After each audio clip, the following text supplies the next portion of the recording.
flor de la vida está directamente relacionada con la geometría. La geometría es una de las ciencias más antiguas de la humanidad. Es a través de ella por medio de la cual hemos conocido el mundo y nos hemos conocido a nosotros mismos. La geometría en esencia lo que pretende es entender el entorno que nos rodea, conocer sus dimensiones, su medida, su forma, su tamaño, ¿cierto?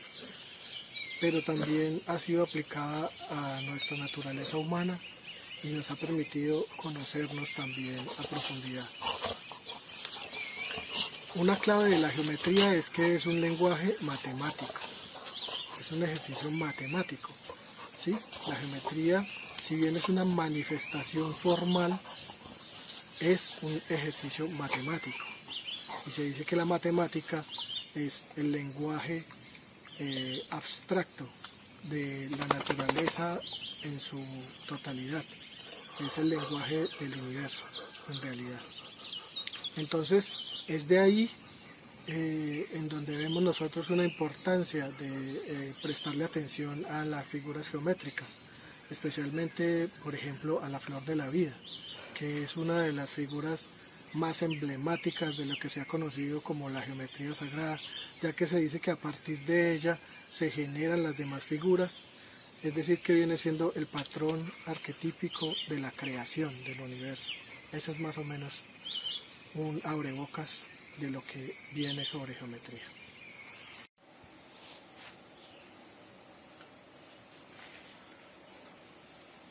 Bueno, entonces, como les comentaba, la geometría es una manifestación formal de un lenguaje matemático. Un lenguaje matemático que está dentro de la naturaleza. Hay un par de datos que me parece muy importante que tengan en cuenta cuando entramos a estudiar geometría y el concepto de la geometría sagrada, es que la matemática es el lenguaje que termina transversalizando la explicación de todos los temas.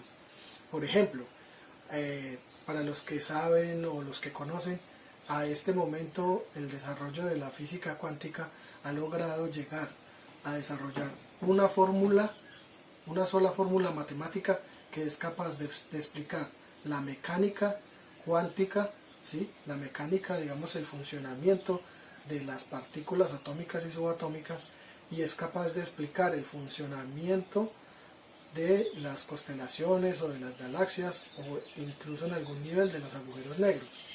Una sola fórmula matemática, que les tomó 100 años desarrollarla. En ella participaron los científicos más importantes de la historia de los últimos 100 años, y es un lenguaje matemático que pretende, sí, explica unos asuntos físico-químicos, pero también digamos que el trasfondo es una explicación sobre las formas como está estructurado el universo. Por el otro lado, por ejemplo, tú encuentras fórmulas matemáticas de geometría para el área, para el sumar los perímetros, para definir los volúmenes dentro de las figuras geométricas, dentro de los sólidos platónicos, en fin. Y todo eso son lenguajes matemáticos a los que en este momento tenemos acceso por la vía de las ciencias y de la investigación.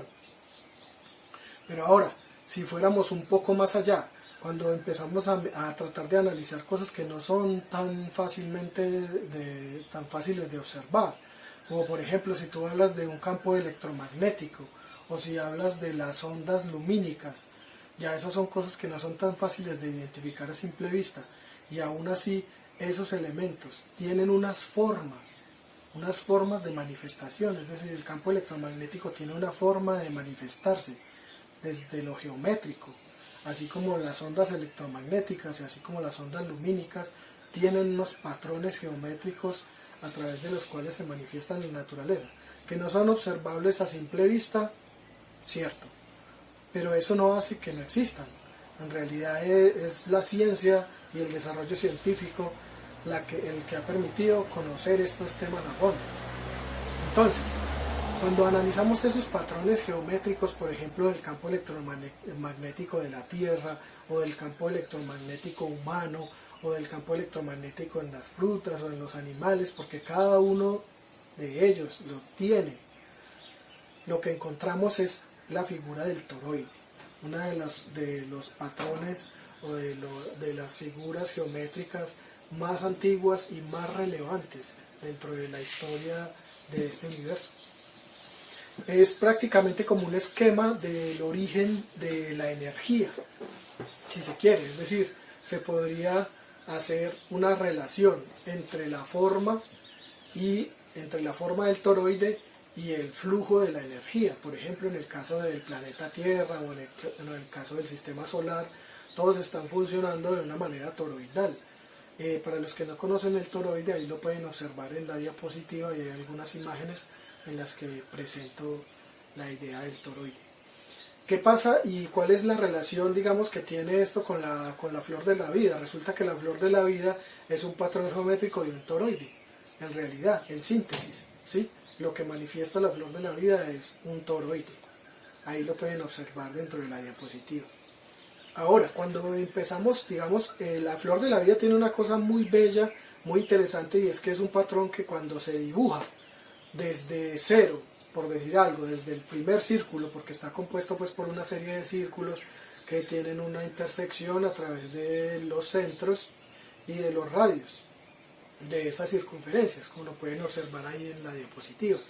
Cuando se va haciendo el ejercicio de irlo dibujando, ¿cierto?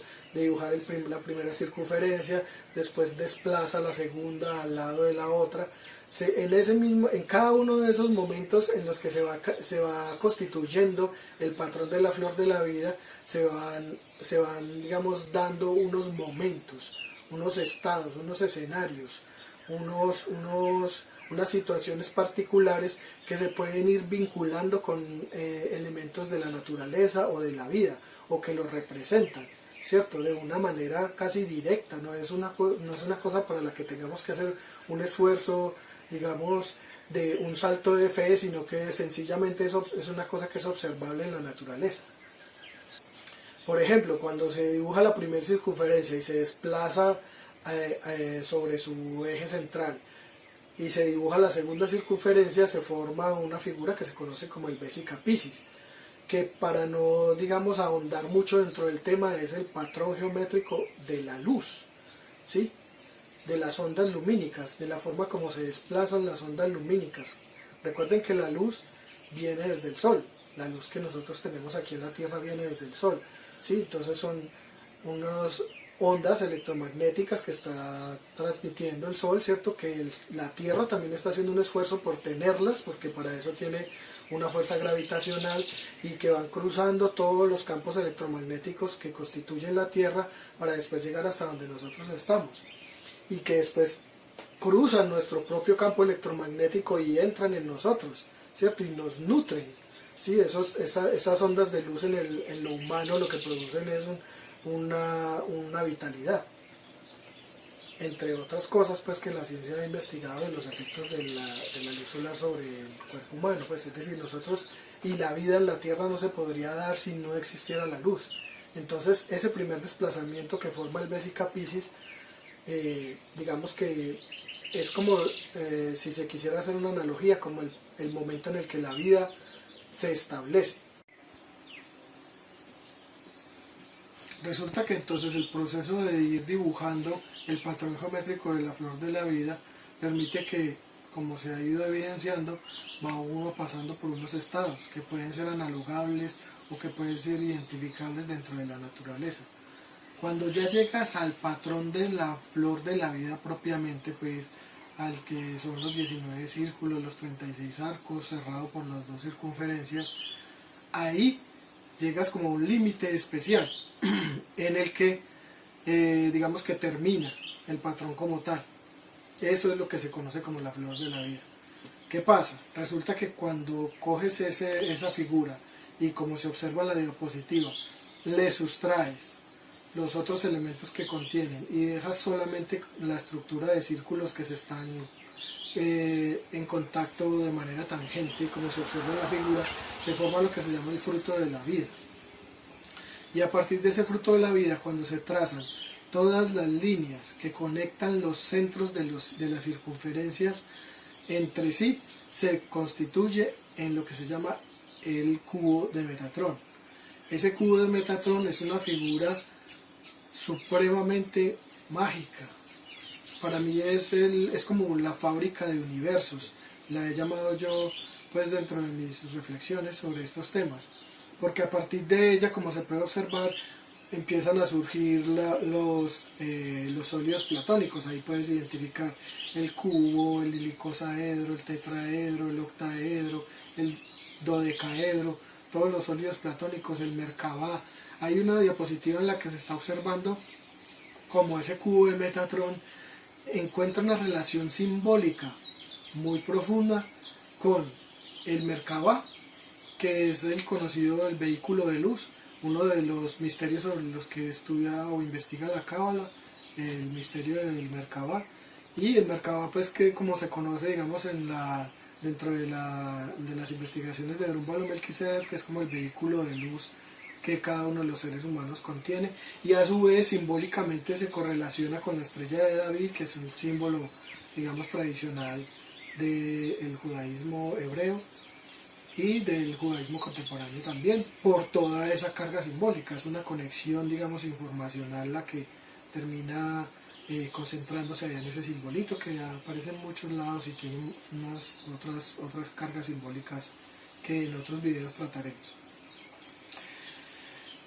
Cuando ya tienes completo el tema de los sólidos platónicos, ahí ya digamos que has logrado identificar una cantidad de cosas. De esos sólidos platónicos ya lo que derivan son los fractales. Es decir, uno va a mirar una planta y uno dice, pero es que esta planta no es un cubo, esta planta no es un dodecaedro, no es un tetraedro. Entonces, ¿qué relación puede tener esos sólidos platónicos con un árbol o con una costa de un país? Y uno dice, no, pues nada. Pero en realidad, digamos, la relación es que esos sólidos platónicos, cuando ya se incluyen dentro del escenario de lo micro, en lo que se llama, digamos, ya la geometría de fractales, empiezan a aparecer. Los tres fractales más conocidos sobre los que trabaja Benoît Mandelbrot y sobre los que anteriormente trabajaron otros investigadores son la curva de Koch, el triángulo de Sierpinski y el cubo y el tapete de Sierpinski. Son tres fractales que permiten entender, o sea, cuál es la manifestación de la geometría sobre la naturaleza, de qué manera llega un cubo o un triángulo a manifestarse realmente sobre un elemento de la naturaleza que es tan orgánico y tan libre, ¿cierto? Y también han sido utilizados los fractales para desarrollar tecnología. Han sido claves para el desarrollo tecnológico y científico contemporáneo. Si no fuera por los fractales, no habría manera de poder ir haciendo estas herramientas contemporáneas que ya están enrollando en la nanotecnología, ¿cierto? Donde tú encuentras un teléfono celular que es capaz de tener una amplia cantidad de software, hardware, en fin, eso se desarrolla todo fundamentado en fractales. En otra charla un poco posterior voy a compartir un poco sobre el maestro de los fractales, que es Benoît Mandelbrot, para conocer un poco de su obra y de la relevancia de su obra a nivel científico dentro de estos escenarios de la geometría. Por ahora, hasta aquí con el tema de la flor de la vida, una de las figuras geométricas más emblemáticas de los patrones de la naturaleza. Les agradezco que estén presentes y pendientes de nuestros contenidos. Muchas gracias.